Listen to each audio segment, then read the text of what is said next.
Olá, colegas! Sejam bem-vindos ao nosso último módulo deste primeiro curso, que vai tratar das noções de coesão e coerência nos processos de leitura. No módulo anterior, vimos as estratégias de leitura e como podemos utilizá-las para mediar o desenvolvimento de competências de leitura, que, como vimos, são fundamentais para que o leitor consiga construir os sentidos de um texto, ou seja, para que ele encontre coerência na unidade textual. A coerência se estabelece na interlocução e depende de muitos fatores, como a composição do texto, o conhecimento de mundo e as experiências prévias dos interlocutores e a situação sociocomunicativa. Ou seja, o que é coerente para uns pode não ser coerente para outros, em virtude do contexto de comunicação, como mencionamos em módulos anteriores. Diante disso, cabe ao professor mediar os processos de construção da coerência textual, e isso pode ser facilitado por meio de exercícios e atividades que explorem os diversos tipos de coerência: a coerência sintática, semântica, temática, pragmática, estilística e genérica.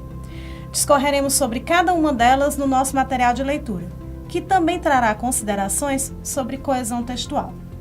Na linha teórica admitida neste curso, a coesão configura-se como o fenômeno concernente ao modo como os elementos linguísticos presentes na superfície textual interligam-se entre si, por meio de recursos linguísticos que formam sequências veiculadoras de sentido.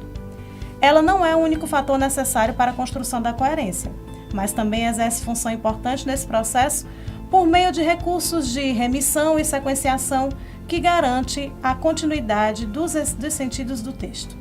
Cabe ao professor conhecer os diferentes tipos de coesão, a coesão referencial, recorrencial e sequencial, para propor atividades que explorem o uso desses recursos nos processos de leitura. Como veremos ao longo dos estudos, é interessante promover reflexões sobre as escolhas dos recursos coesivos feitas pelos locutores dos textos que lemos e qual seu peso de sentido. Essas reflexões mostram-se mais proveitosas do que a mera identificação dos tipos de coesão presentes no texto, e elas extrapolam os exercícios metalinguísticos, cujo único fim é o de identificar os elementos dentro do texto aos quais os recursos de referenciação se relacionam. Apesar desse tipo de exercício ter a sua importância, nossa reflexão aqui visa expandir os horizontes da prática pedagógica, visando sempre aos processos de construção de sentido, com foco no desempenho dos estudantes em situações de comunicação. Convidamos a todos a compartilhar dessas reflexões neste módulo, desejando bons estudos e um bom trabalho.